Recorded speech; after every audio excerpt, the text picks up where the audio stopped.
Hello दोस्तों, चलिए शुरू करते हैं। स्ट्रैंगुलेशन। स्ट्रैंगुलेशन क्या होता है? Is a form of asphyxia caused by constriction of neck by ligature without suspending the body. मतलब हमको नेक को कंस्ट्रिक्ट करना है और बॉडी को लटकाना भी नहीं है, जैसे कि हैंगिंग में होता है। तो ठीक है, तो जैसे कि ये वाला गाय देखिए, एक गाय देखिए, ये रस्सी से पीछे इसको टान रहा है, तो कंस्ट्रिक्टिंग, तो नेक का कंस्ट्रिक्शन हो रहा है विदाउट सस्पेंडिंग द बॉडी। ठीक है, तो इसे स्ट्रैंगुलेशन कहते हैं। तो लाइगेचर मार्क इज ट्रांसवर्स। ठीक है, तो ये तो स्पष्ट है कि ट्रांसवर्स है। उसमें जैसे हैंगिंग में रहता तो ऑब्लिक होता, तो इसमें ट्रांसवर्स है और कंप्लीटली इंसर्कल्स द नेक और बिलो द थायराइड कैटलेज। तो हैंगिंग में एबव थायराइड कैटलेज होता है। तो और फिर क्या कहते हैं, ब्रूजिंग अराउंड द लेगेचर मार्क। और लेगेचर मार्क इतना ब्रूटली खींचता है कि यहाँ पर ब्रूजिंग, एक्सटेंसिव ब्रूजिंग पाया जाता है अराउंड द नेक और बिलो द थायराइड कैटलेज। ठीक है, तो ये स्ट्रैंगुलेशन का डेफिनेशन है। ठीक है, स्ट्रैंगुलेशन का डेफिनेशन है। और common methods of homicidal strangulation क्या होता है, तो कुछ पॉइंट्स जो इस पर इंपॉर्टेंट नोट करने वाला है कि लाइगेचर मार्क इज ट्रांसवर्स, उसमें हैंगिंग में ऑब्लिक रहता है। कंप्लीटली इंसर्कल द नेक, उसमें कंप्लीटली इंसर्कल नहीं करता है। तीसरा, नेक बिलो थायराइड कार्टिलेज, और उसमें हैंगिंग में एबव थायराइड कार्टिलेज होता है। अच्छा, अब फिर देखते हैं common methods of homicidal strangulation. Homicidal मतलब कोई मर्डर कर रहा है तो कैसे कर सकता है स्ट्रैंगुलेशन के माध्यम से। तो पहला है गैरोटिंग से याद रखिए, आर ओ से रॉड। तो क्या होता है, स्पेनिश विंड। इसमें क्या होता है, गैरोटिंग में victim is attacked from behind by a Spanish windlass and iron collar around the neck. मतलब कॉलर होता है, एक कॉलर है जो कि चारों तरफ उसके नेक की तरफ बाइंड होता है और उसके स्क्रू के माध्यम से टाइट किया जाता है। ठीक है, by screwing we tight the collar around the neck, और उससे उसका डेथ हो सकता है स्ट्रैंगुलेशन की मदद से। ठीक है, तो कॉमन मेथड्स है होमिसाइडल स्ट्रैंगुलेशन।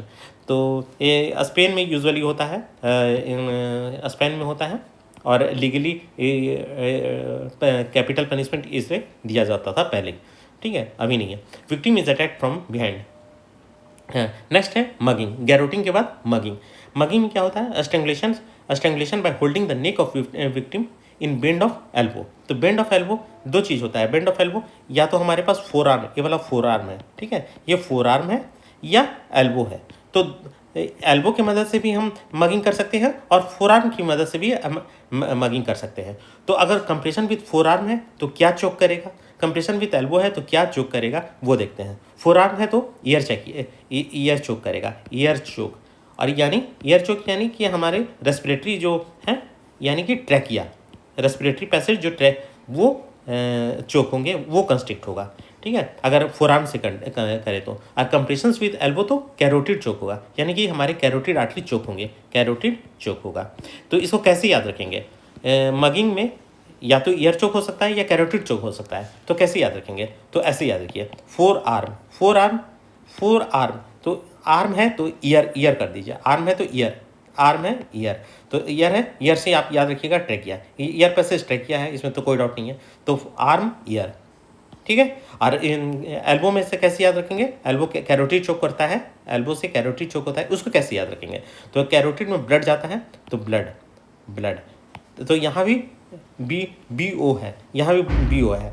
ठीक है, तो कैरोटिड चोक ब्लड, हाँ, कैरोटिड चोक ब्लड।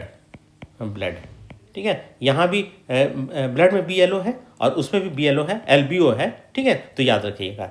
ठीक है, अब है नेक्स्ट है थ्रोटलिंग में एक्सटर्नल फाइंडिंग्स क्या होता है, नेल मार्क्स होता है और 6 पेनी ब्रूज पाया जाता है। 6 पेनी ब्रूज, 6 पेनी क्या होता है, 6 पेनी एक कॉइन है जो यूजुअली ओल्ड ब्रिटिश टाइम में यूज होता था। इसमें क्या होता है, फिंगर टिप्स के साइज का ब्रूजिंग अराउंड द नेक पाया जाता है। 6 penny is finger tips like bruising. 6 मतलब 6 मत मानिएगा, फिंगर टिप्स जैसा ब्रूजिंग अराउंड द नेक पाया जाता है, it is known as 6 penny bruise, external finding है। और इंटरनल फाइंडिंग्स थ्रोटलिंग में क्या होता है, एक्सटेंसिव सॉफ्ट टिश्यू कंट्यूजन या ब्रूजिंग जो भी बोलिए, और एडक्शन फ्रैक्चर ऑफ हेड। तो एडक्शन फ्रैक्चर होता है और एबडक्शन फ्रैक्चर होता है, वो देखेंगे। ठीक है, वो क्या होता है, कैसे होता है। हायर्ड बोन फ्रैक्चर बहुत इंपॉर्टेंट है, क्वेश्चन भी पूछ सकता है कि किस में होता है किस में नहीं होता है। Hired bone fracture is more common in, तो किस में कॉमन होता है, थ्रोटलिंग में होता है, हैंगिंग में होता है और लेगेचर स्ट्रैंगुलेशन में होता है। तो इसको कैसे याद रखिएगा, हाय थालापति।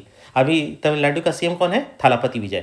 तो हाय तमिलनाडु बहुत अच्छा काम कर रहे हैं, तो थालापति, थालापति, THALA।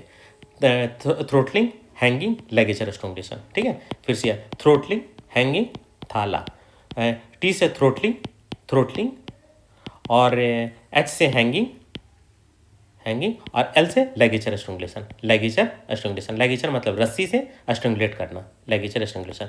मतलब इसमें बहुत रेयर हाइड्रोजन फ्रैक्चर होता है, मोस्ट कॉमनली थ्रोटलिंग में होता है, मैनुअल थ्रोटलिंग, जिसमें हाथ की मदद से करते हैं, ठीक है। तो हाथ की मदद से करते हैं तो इनवर्ट कंप्रेशन होता है, इनवर्ट कंप्रेशन से एडक्शन फ्रैक्चर, ये वाला हार्ड बोन है, तो एडक्शन फ्रैक्चर, एडक्शन मतलब टू कमिंग क्लोज, एडक्शन मतलब कमिंग क्लोज, कमिंग ऐड करना, जोड़ना, मतलब एक दूसरे के पास आना, ठीक है। और एबडक्शन, एबडक्शन तो इसका ऑपोजिट कर दीजिए, गोइंग अवे, तो गोइंग अवे। तो एबडक्शन फ्रैक्चर ऑफ हायोड होता है इन थ्रोटलिंग। थ्रोटलिंग में क्यों होता है, इनवर्ट कंप्रेशन करते हैं, इनवर्ट कंप्रेशन करते हैं। और हैंगिंग और लेगेचर स्ट्रैंगुलेशन में एबडक्शन फ्रैक्चर ऑफ हायोड होता है, हायोड बोन टूट के इधर अलग हो जाता है। क्यों होता है, क्योंकि एंटीरियर पोस्टीरियर कंप्रेशन होता है, एंटीरियर पोस्टीरियर कंप्रेशन, इसकी वजह से हायोड बोन अलग हो जाता है। तो ये याद रखना है कि hyoid bone fracture most common किस में होता है, तो थालापति विजय से याद रखिएगा, हाय थालापति, हाय से हायोड, हाय से हायोड, और थाला से थाला से, T से थ्रोटलिंग, S से हैंगिंग, L से लेगेचर स्ट्रॉन्गलेशन। थ्रोटलिंग में मोस्ट कॉमन होता है, उसके बाद हैंगिंग में होता है, उसके बाद लेगेचर स्ट्रॉन्गलेशन होता है, ठीक है। तो थ्रोटलिंग में ये याद रखिएगा, हम हाथ से दबाते हैं तो इनवर्ट कंप्रेशन होगा, और बाकी सब में abduction fracture of hyoid bone होता है। चलिए दोस्तों, अब नेक्स्ट पढ़ते हैं, सफोकेशन। सफोकेशन तो नाम ही से स्पष्ट हो, सफोकेट हो रहा है, अरे तो खिड़की खोलो, तो सफोकेशन क्या होता है। सफोकेशन तो या तो क्लोजर ऑफ माउथ और नॉस्ट्रल्स टुगेदर, तो सांस हम नहीं ले पा रहे हैं, ठीक है। तो एक्सीडेंटल स्मोदरिंग भी हो सकता है, एक्सीडेंटल स्मोदरिंग भी हो सकता है। तो इसमें क्या होता है, children playing with plastic bags और एक दूसरे को टाइट कर देते हैं, टाइट कर सकते हैं, तो जिसके माउथ और nostrils together respiratory passage block हो जाता है, टाइट। या adult falls in the pipe, मतलब कीचड़ में या मड में या बालू में अगर कोई व्यक्ति अगर गिर जाए तो उसमें भी स्मोदरिंग होता है, क्योंकि माउथ और नोस्ट्रल्स टुगेदर क्लोज हो जाते हैं, तो सांस नहीं ले पाता है, तो ये है स्मोदरिंग। अब नेक्स्ट पढ़ते हैं दोस्तों, गैगिंग। सफोकेशन में हम सबसे पहले पढ़े थे, सफोकेशन में सबसे पहले पढ़े थे स्मूदरिंग, उसके बाद है गैगिंग। गैगिंग से याद रखिएगा कपड़ा, गैगिंग कपड़ा, तो थ्रस्टिंग ऑफ क्लोज और पैड, क्लोज क्लॉथ और pad into the mouth and obstructions of pharynx, और इसके बाद एक्सपेक्सिया होता है, ठीक है। जैसे कि कोई किडनैपिंग के समय होता है कि वो आवाज़ ना निकाल सके, तो वो कपड़ा उपड़ा ठूस देते हैं, क्लॉथ ठूस देते हैं उसके माउथ में, और फेरिंग्स को ऑब्स्ट्रक्ट कर देता है, कुछ ज़्यादा ही ठूस देते हैं, फेरिंग्स का ऑब्स्ट्रक्शन होता है, एस्पेक्सिया हो सकता है, उससे डेथ हो सकता है। तो this is known as gagging. Gagging से याद रखिएगा, गैंग, गैंग के द्वारा, गैंग के द्वारा जैसे कि हल्ला ना कर सके, कपड़ा उपड़ा को पुश कर देते हैं इनसाइड द माउथ। नेक्स्ट है चोकिंग।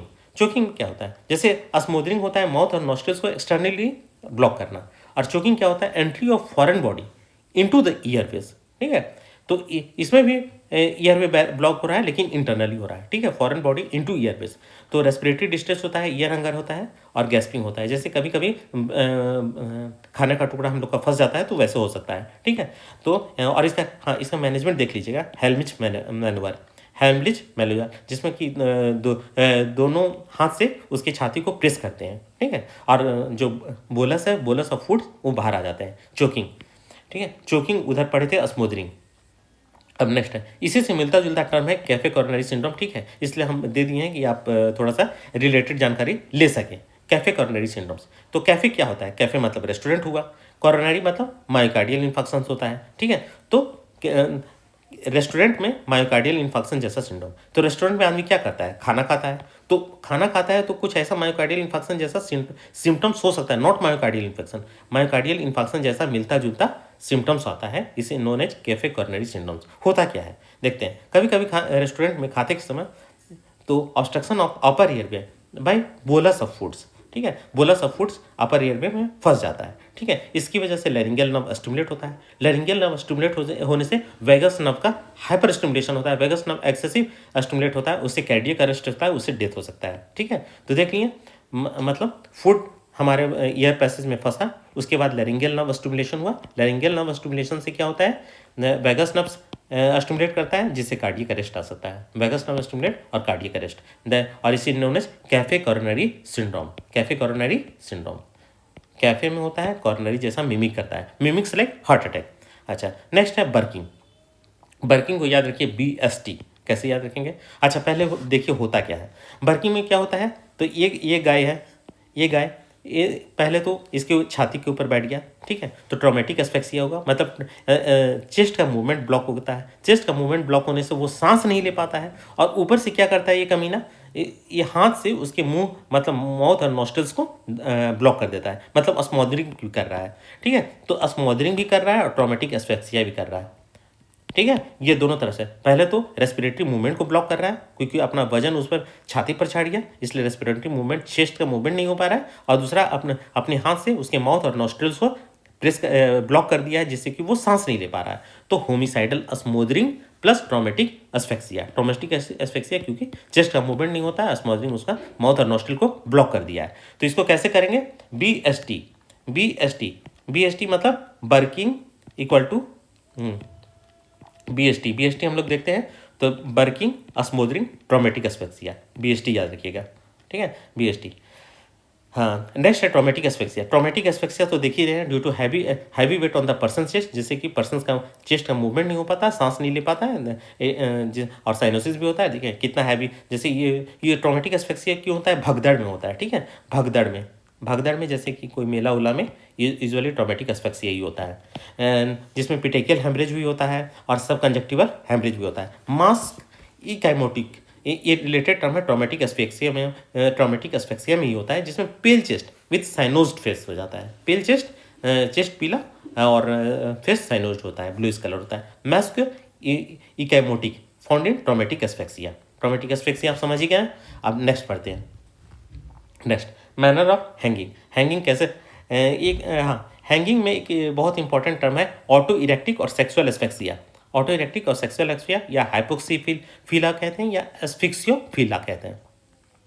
फिला मतलब लव, मतलब एस्फेक्सिया से ही इसको प्यार हो जाता है, ठीक है, एस्फेक्सिया से ही इसको प्यार हो जाता है। कैसा मतलब साइकेट्रिक सिम्टम है, ठीक है। ऑटो इरोटिक एस्फेक्सिया, इरोटिक मतलब मजा आना, ऑटो मतलब खुद, एस्फेक्सिया से, ठीक है।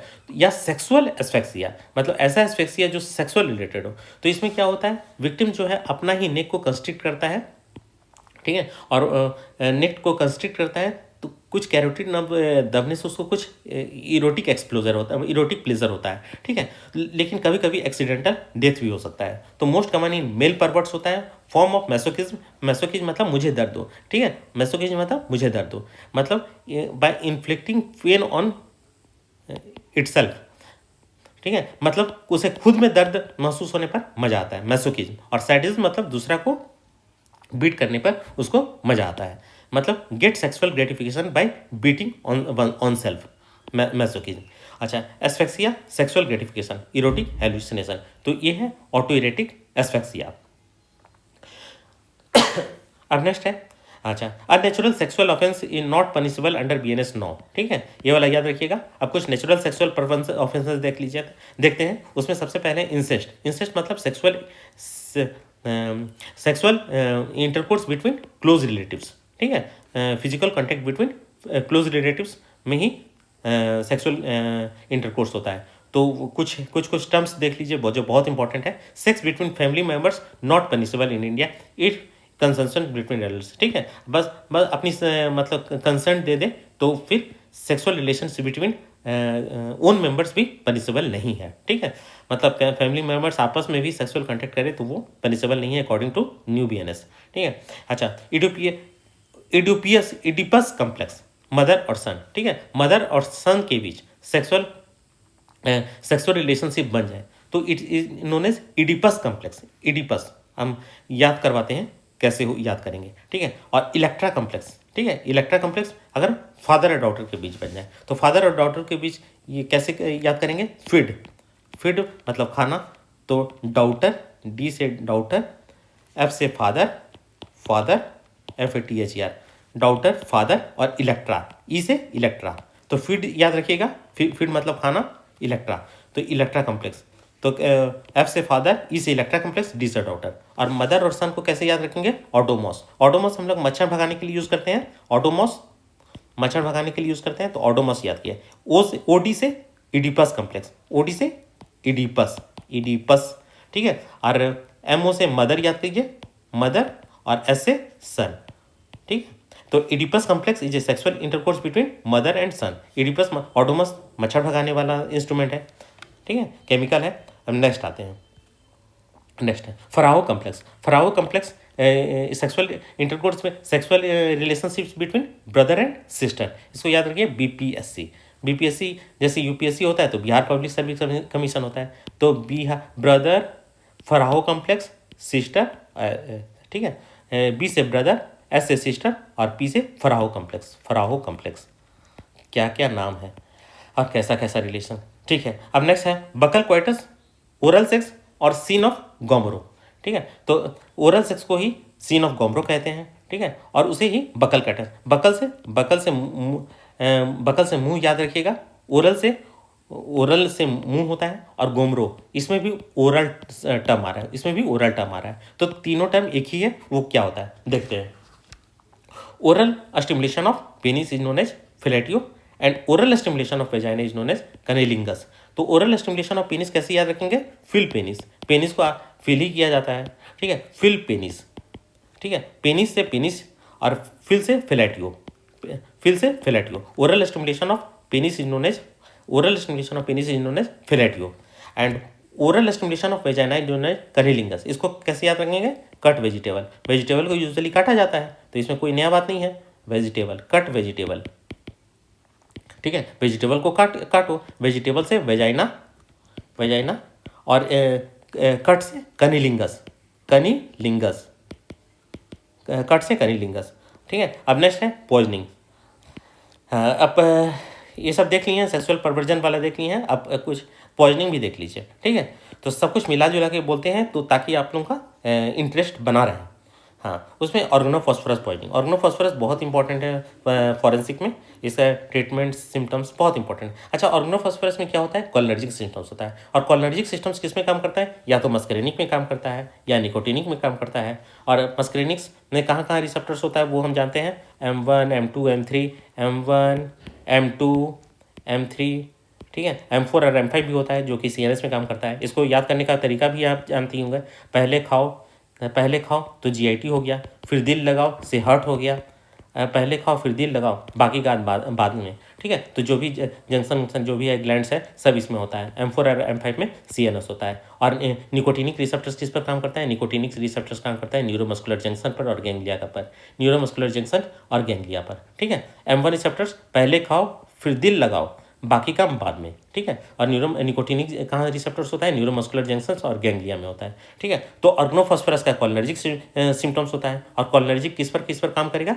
या तो एक्ट करेगा मस्करीनिक पर या निकोटिनिक पर, ठीक है। तो मस्करीनिक सिम्टम्स क्या क्या होता है, निकोटिनिक सिम्टम्स क्या क्या होता है, ठीक है, वो हम देखते हैं। तो मस्करीनिक सिम्टम्स में डम्बल्स है, जितना भी आप मोटा मोटी बोलिए तो जितना भी लिक्विड सिक्रेशंस है वो हमारे शरीर से निकलेगा इन ऑर्गेनोफॉस्फोरस पॉइजनिंग, कि सक्शन करते करते थक जाता है, ठीक है। तो क्या होता है, जैसे डायरिया तो फ्लूइड निकल रहा है, यू से यूरिनेशन फ्लूइड निकल रहा है, M से मायोसिस होता है, ठीक है, मायोसिस कंस्ट्रिक्शन ऑफ पुपिल, ठीक है। और B से ब्रेडिकार्डिया मतलब हार्ट रेट कम हो जाना, ठीक है। E से इमिसिस उल्टी आना, L से लेक्राइमेशन, ठीक है, लेक्राइमेशन इसमें भी फ्लूइड निकल रहा है, S से सेलिब्रेशन इसमें भी फ्लूइड निकल रहा है, ठीक है। दो ठो है मायोसिस और ब्रेडिकार्डिया, ये वाला याद रखिए, बाकी सभी में फ्लूइड निकल रहा है। तो ये ऑर्गेनोफॉस्फोरस का मस्करेनिक सिम्टम्स है। ऑर्गेनोफॉस्फोरस का अब निकोटिनिक सिम्टम्स देखते हैं। जितना प्रकार का फ्लूइड है सब निकल रहा है। ऑर्गेनोफॉस्फोरस का आप निकोटिनिक सिम्टम्स देखते हैं। निकोटिक सिम्टम्स में क्या होता है, इरिटेबिलिटी, कन्फ्यूजन, कन्वर्जेंस, और निकोटिन एनएम जंक्शन पर भी काम करता है, न्यूरोमस्कुलर जंक्शन पर भी काम करता है, तो मसल्स पैरालिसिस और टंग फैसुलेशन इसी में है। तो जितना भी इरिटेबिलिटी है, कन्फ्यूजन है, कन्वर्जेंस है, ये ऑल यार nicotinic symptoms of organophosphorus poisoning. हाँ, ठीक है। ये एक तो इंपॉर्टेंट चीज़ है, ये मस्करेनिक सिम्टम से ब्रेडिकार्डिया होता है और निकोटिनिक सिम्टम से टेकिकार्डिया होता है, ठीक है। ये वाला याद रखना है, ये सेम ऑर्गेनोफॉस्फोरस पॉइजनिंग का डिफरेंट एक्शंस याद करने के लिए देख लीजिए। सेलिब्रेशन, लेक्रिमेशन, ये डम्बल्स हैं, डम्बल्स जो कि ऑर्गेनोफॉस्फोरस का मस्करेनिक सिम्टम्स है, dumbbells muscarinic symptoms of organophosphorus poisoning, ठीक है। अच्छा, तो ये डायरिया है, यूरिनेशन है, लेक्राइमेशन है, मायोसिस है। मायोसिस ओपियम पॉइजनिंग में भी मायोसिस होता है, याद रखिएगा, ओपियम पॉइजनिंग में, और ब्रेडिकार्डिया है। अच्छा, यही सिम्टम्स आपको ओपॉइड विड्रॉवल में मिलेगा, जिसमें कि टोटल फ्लूइड्स निकलता है ओपॉइड विड्रॉवल में। सेम सिम्टम्स ओपॉइड विड्रॉवल में है, ओपॉइड विथड्रॉवल नॉट टॉक्सिकेशन, ठीक है, ओपॉइड विड्रॉवल, नॉट टॉक्सिकेशन। ठीक है, अब इसका ट्रीटमेंट हम देखेंगे। Treatment of organophosphorus poisoning. Organophosphorus poisoning में दो देते हैं, एट्रोफिन देते हैं और प्रेलिडॉक्सिम देते हैं, जिसको 2-पैम कहते हैं, 2-पैम या प्रेलिडॉक्सिम। तो एट्रोफिन दोनों एंटीकोलिनर्जिक एक्शन है। तो कैसे कैसे एंटीकोलिनर्जिक एक्शन है वो देखते हैं। ठीक है, आप जानते हैं कि ऑर्गेनोफॉस्फोरस में कोलिनर्जिक सिम्टम्स बढ़ जाता है, तो हमको ऐसा ड्रग देना है जो कोलिनर्जिक एंटीकोलिनर्जिक काम करे, तो एट्रोफिन देते हैं, प्रेलिडॉक्सिम देते हैं। दोनों कैसे कैसे काम करता है वो देखते हैं। सबसे पहले देखिए मस्करेनिक सिम्टम्स। मस्करेनिक सिम्टम्स पर एट्रोफिन काम करता है। मस्करेनिक सिम्टम्स पर ड्रग एट्रोफिन काम कर देता है। और एट्रोफिन क्या होता है? Competitive antagonist of acetylcholine. Competitive antagonist, competitive antagonist मतलब इसका मस्करेनिक से ज़्यादा एफिनिटी होता है और वो भगा देता है एसिटाइलकोलिन को। ठीक है, जो ऑर्गेनोफॉस्फोरस से प्रायोजित स्पॉन्सर्ड होता है उसको भगा देता है, बोलता है कि भागो, ठीक है, तुम बहुत ज़्यादा परेशानी कर रहा है। तो एट्रोफिन मस्करेनिक से बढ़ जाता है और एसिटाइलकोलिन इस पर एक्ट नहीं कर पाता है। अब निकोटिनिक सिम्टम्स को कैसे सुधारते हैं? निकोटिनिक सिम्टम को हम प्रेलिडॉक्सिम से सुधारते हैं। तो इसमें क्या होता है? प्रेलिडॉक्सिम जो होता है एसिटाइलकोलिनेस्टेज को एक्टिवेट करता है। एसिटाइलकोलिनेस्टेज क्या होता है? एसिटाइलकोलिन को किल करता है, तो उसको एक्टिवेट करता है, या एक्टिवेटिंग एसिटाइलकोलिनेस्टेज, और उसको एसिटाइलकोलिन किल करता है। तो ये निकोटिनिक सिम्टम्स पर काम करता है। तो इसको कैसे याद रखेंगे कि मस्कुलिनिक सिम्टम्स पर कौन काम करता है और निकोटिनिक सिम्टम्स पर कौन काम करता है? मस्कुलिनिक सिम्टम्स पर एट्रोफिन काम करता है और निकोटिनिक सिम्टम्स पर प्रेलिडॉक्सिम काम करता है। तो इसको याद करने के लिए मस्त प्राणी, मस्त प्राणी। तो इसको कैसे याद रखेंगे? एम से मस्कुलिनिक सिम्टम्स और एस टी से एट्रोफिन। फिर इधर याद रखिएगा प्रेलिडॉक्सिम और एन से निकोटिनिक। तो मस्त प्राणी याद रखिएगा, तो एम से मस्करेनिक और एन से निकोटिनिक, और इन दोनों के बीच में दोनों ड्रग्स है, एट्रोफिन है और प्रेलिडॉक्सिम है। तो एट्रोफिन मस्कुलिनिक सिम्टम्स पर काम करता है और प्रेलिडॉक्सिम निकोटिनिक सिम्टम्स पर काम करता है। ये बहुत इंपॉर्टेंट है, याद रखिएगा। चलिए दोस्तों, अच्छा, प्रेलिडॉक्सिम का हम जानते हैं कि कोलिनेस्टेज रीएक्टिवेटर है, जिससे एसिटाइलकोलिन घट जाता है। ठीक है, नेक्स्ट दोस्तों, work as a competitive antagonist. अच्छा, कुछ अल्सर देखिए जो जो पाया जाता है। अच्छा, सबसे इंपॉर्टेंट ऑटोप्सी फाइंडिंग्स है। हाइपोथर्मिक इंजरी में क्या होता है? विस्निवेस्की स्पॉट्स, क्योंकि ये कुछ नेम जो है थोड़ा सा कुछ अटपटा सा है, इसलिए जो क्वेश्चन पेपर सेटर है वो ये सब अटपटा नाम बहुत पूछते हैं। ठीक है, Wischnewski bleedings spots, bleeding spots in seen in stomach due to hypothermia. तो इसको कैसे याद रखेंगे? तो विस्निवेस्की स्पॉट्स, तो कोल्ड में विस्को पियो, कोल्ड में drink whisky in cold, drink whisky in cold. ठीक है, drink whisky in cold, drink whisky in cold, in cold, drink whisky in cold. तो विस्की से whisky spots, whisky spots, whisky spots या bleedings, और cold से hypothermia. तो hypothermia में whisky spots bleeding stomach में पाया जाएगा। अच्छा, जब फॉरेंसिक का विस्की स्पॉट्स देख लिए हैं, तो सर्जरी का स्ट्रेस अल्सर देख लीजिए, जिसमें दो होता है, कर्लिंग अल्सर होता है और कसिंग अल्सर होता है। ठीक है, तो कर्लिंग अल्सर किस में पाया जाता है? बर्न में पाया जाता है। कर्लिंग अल्सर किस में पाया जाता है? बर्न में पाया जाता है। तो इसको कैसे याद रखेंगे? Curling burn. ठीक है, बर्न, तो CUR, कोई कंफ्यूजन नहीं, एकदम याद रखिएगा, कोई कंफ्यूजन नहीं। और causing ulcer seen in head injury हुआ, और जितना भी क्रेनियल सर्जरी हुआ जिसमें कि इंट्राक्रेनियल टेंशन बढ़ जाता है, क्रेनियल सर्जरी या क्रेनियल सर्जरी एंड ट्यूमर्स, तो सभी में कसिंग अल्सर पाया जाता है ड्यू टू इंक्रीज ICT। तो ये सभी कर्लिंग और कसिंग अल्सर सब स्टमक में पाया जाता है। और इधर फोरेंसिक का विस्की स्पॉट्स। ठीक है, अच्छा, curling ulcer seen in greater than 30% of body surface area burn में ही पाया जाता है। देख लेते हैं। तो ये वाला स्ट्रेस अल्सर है, ये स्ट्रेस अल्सर है, जिसको स्ट्रेस अल्सर में स्ट्रेस अल्सर में कर्लिंग अल्सर है, ये वाला हेड इंजरी की वजह से ये कसिंग अल्सर है, और whisky spots seen in hypothermia, बेचारा स्टमक भुगतता है तीनों का चोट। नेक्स्ट दोस्तों, अच्छा, वो हम देखे थे कि curling ulcer seen in greater than 30% of body surface area burn. तो कुछ 30% से रिलेटेड हम टर्म जो आपको नीट PG में इंपॉर्टेंट होगा वो हम बता देते हैं। ठीक है, सबसे डेक्यूबिटस अल्सर, और देखिए बेड सोर्स या प्रेशर सोर्स। ठीक है, डिक्यूबिटस अल्सर आप नहीं पहचान पाएंगे, जब अगर बेड सोर्स या प्रेशर सोर्स बताएंगे तो आप पहचान जाएंगे। तो इसको तो बेड सोर्स और प्रेशर सोर्स कौन होता है? When external pressure is greater than 30 millimetre of mercury, तब पाया जाता है प्रेशर सोर्स या बेड सोर्स। अच्छा, मोस्ट कॉमन साइट जो कि क्वेश्चन पूछता है इसीमिया में होता है। एक बार क्वेश्चन पूछा था कि मेल्यूलस में विच मेल्यूलस, तो लेटरल मेल्यूलस इज मोस्ट इंपॉर्टेंट, क्योंकि हम लोग बैठते भी हैं तो लेटरल मेल्यूलस की तरफ ज़्यादा बैठते हैं। ठीक है, तो इसको क्या इस्चियम है, उसके बाद ग्रेटर ट्रोकेंटर, उसके बाद सैक्रम, उसके बाद मेल्यूलस। प्रेशर सोर्स का मोस्ट कॉमन साइट्स, फिर लिस्ट साइट्स। तो इसको कैसे याद रखेंगे? इसको याद रखिए बिग स्मॉल, बिग स्मॉल। ठीक है, बिग स्मॉल से कैसे होता है? बी से बेड सोर, बी से बेड सोर, आई से इस्चियम, इस्चियम, इस्चियम, जी से ग्रेटर ट्रोकेंटर, ग्रेटर ट्रोकेंटर, और एस से सैक्रम, एस से सैक्रम, और मॉल से मेल्यूलस। ठीक है, मोल्यूलस में लेटरल ज़्यादा होता है, मोर कॉमन देन मीडियल्स।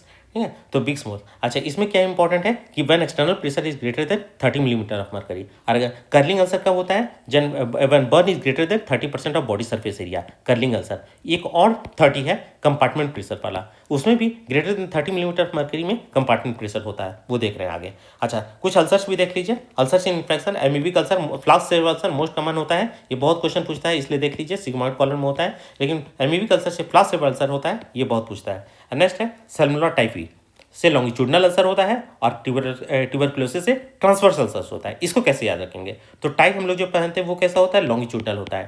टाई जो गले में टाई होता है, कंठ लंगोटा, इट इज लॉन्गिट्यूडनल, तो टाई लॉन्गिट्यूडनल। तो इसको कैसे याद रखेंगे? हाँ, तो टाई लॉन्गिट्यूडनल होता है, तो टाइफाइड लॉन्गिट्यूडनल अल्सर होता है, और ट्यूबरकुलोसिस ट्रांसवर्स अल्सर होता है। तो टी और टी, टीबी से टी और ट्रांसवर्स का टी दोनों मिलता है, तो टीबी से टर्मिनल, दोनों टर्मिनल लीडियम में पाया जाता है। नेक्स्ट है compartment syndrome. Normal compartment pressure तो 0 से 12 मिलीमीटर ऑफ मरकरी होता है, जब greater than 30 millimetre of mercury होता है तो कंपार्टमेंट सिंड्रोम होता है। कंपार्टमेंट सिंड्रोम जिसमें कि इतना प्रेशर बन जाता है उस एरिया में कि वो पल्स ब्लॉक कर जाता है, तो इमीडिएट सर्जरी इंटरवेंशन इसमें जरूरत होता है। तो मोस्ट कॉमन कॉज क्या होता है कंपार्टमेंट सिंड्रोम का? चिल्ड्रन में सुप्राकॉन्डाइलर फ्रैक्चर ऑफ ह्यूमरस, और एडल्ट में क्रश इंजरी टू फोरआर्म। अब नेक्स्ट है, देखिए दोस्तों, पिजुलिस्टिक एटीट्यूड और हीट स्टिफनिंग। पिजुलिस्टिक एटीट्यूड और हीट स्टिफनिंग क्या होता है? जैसे कोई बॉक्सर्स फेंसिंग पोजीशन में या डिफेंस पोजीशन में अपने आप को जैसे करता है, तो उस पोजीशन में अगर डेड बॉडी भी आ जाता है तो it is known as pugilistic attitude और हीट स्टिफनिंग। ठीक है, ये कब होता है? जब when body is exposed to temperature 65 degree Celsius due to burning, electrocution और इमरजेंसी इन हॉट लिक्विड। इसमें याद रखिएगा दोस्तों, पिजुलिस्टिक एटीट्यूड या heat stiffening is not a sign of antemortem burn. ठीक है, ये पोस्टमार्टम बर्न में भी पाया जा सकता है, नहीं कोई जरूरी नहीं, but it is a sign of कि इसमें बॉडी को बर्न में छोड़ा गया है, इलेक्ट्रोक्यूशन हुआ है या emergency hot liquid, but it is not a sign of live burn, antemortem burn. It is not sign of antemortem burn. अच्छा, इसमें क्या होता है? डिफेंस लाइक पोजीशंस में अपने डेड बॉडी हो जाता है, और ये ऐसा होता क्यों है? ड्यू टू एक्सेसिव डिहाइड्रेशन और डेसिकेशन की वजह से। डिहाइड्रेशन और डेसिकेशन की वजह से कोगुलेशन ऑफ प्रोटीन होता है और बॉडी इस पोजीशन में अटेंड कर लेता है। ठीक है, बॉक्सर्स एटीट्यूड, पिजुलिस्टिक एटीट्यूड या फेंसर्स एटीट्यूड, ये बॉक्सर्स का डिफेंस पोजीशन है, defence position of a boxer. ठीक है, तो it is a sign of burning और electrocution, but not a sign of live birth. Next है दोस्तों हीट रप्चर। हीट रप्चर और स्किन इंसिजन में यूजुअली डिफरेंस पूछा जाता है। तो हीट रप्चर्स क्या होता है? Heat rupture when skin exposed to heat, तो क्रैकलिंग और स्प्लिटिंग ऑफ स्किन होता है। ठीक है, क्रैकलिंग और स्प्लिटिंग ऑफ स्किन, तो पोस्टमार्टम फाइंडिंग्स में कैसे हमको डिफरेंस करना है कि ये हीट रप्चर है, इंसिजन नहीं है, हीट रप्चर है। तो हम क्या देखेंगे? लार्ज एंड इरेगुलर और इंटैक्ट वेसल्स और नर्व्स। ठीक है, इंटैक्ट वेसल्स और नर्व जितना भी रहेगा वो इंटैक्ट रहेगा, किसमें? बर्न के केस में, हीट रप्चर के केस में। लेकिन इंसिजन के केस में वेसल्स और नर्व इंटैक्ट नहीं रहेगा, वो कट वेसल्स और नर्व रहेगा इन केसेस ऑफ इंसिजन। ठीक है, तो इंटैक्ट वेसल्स एंड नर्व रहेगा in cases of heat ruptures. ठीक है दोस्तों, अब देखिए कुछ specific sign. Crow feet sign, crow मतलब कौवा, फिट साइन, उसका पैर जैसा sign, features of antemortem burn. तो ये फीचर साइन है एंटीमॉर्टम बर्न का। इसमें क्या होता है कि जैसे आँख खुला रहता है बर्न ड्यूरिंग बर्निंग, जब पेशेंट व्यक्ति विक्टिम जो है आँख खुला हुआ इधर उधर भागता है तो उसका आँख खुला हुआ रहता है, ठीक है। Sparing of sign around the sparing of skin around the eye, जिसको क्रॉफिट कहते हैं। तो वो उसके आँख के चारों तरफ बर्न नहीं होता है। बाद बाकी ऑल चेहरास में कार्बन और सोट पार्टिकल्स डिपॉजिट हो जाता है या बर्न हो जाता है कि, और उसका आँख खुला रहता है इसलिए आँख के चारों तरफ वो एरिया स्पेयर हो जाता है, ठीक है। Soot deposition throughout the face, it is sign of antemortem burn. अच्छा, कुछ इंजाइम्स ये भी साइन ऑफ एंटीमॉर्टम बर्न है। इसमें क्या होता है, इंजाइम्स बढ़ा रहता है, रेडनेस होता है, इन्फ्लामेशन होता है, फ्लूइड इन ब्लिस्टर्स होता है। तो it is all sign of antemortem burn, antemortem burn. अच्छा, व्हाट इज स्यूरिश, अब साइन ऑफ एंटीमॉर्टम बर्न देखिए, what is the surest sign of antemortem burn. तो carbon and soot particles deposited in the trachea and deposited in trachea and upper airway is the surest sign of antemortem burn. Deposited in trachea is the surest sign of antemortem burn, ठीक है। Trachea is सियोरियस sign, क्योंकि अगर trachea और अपर ईयरवेज में है मतलब कि वो सांस ले रहा था ड्यूरिंग बर्निंग, वो सांस ले रहा था, इसलिए कार्बन और सोट पार्टिकल्स उसके ट्रैकिया में डिपोजिट हुआ है। अगर डेड बॉडी को अगर बर्निंग में छोड़ दिया जाए तो उसके ट्रैकिया में कार्बन और सोट पार्टिकल्स नहीं पाया जाएगा, इसलिए इसे स्यूरेज साइट भी कहा जाता है, ठीक है। इसके अलावा भी कार्बन मोनोक्साइड इन हेमोग्लोबिन का लेवल ग्रेटर देन 10% होता है in antemortem burn, which is not found in postmortem burn, ठीक है। तो ठीक है दोस्तों, धन्यवाद।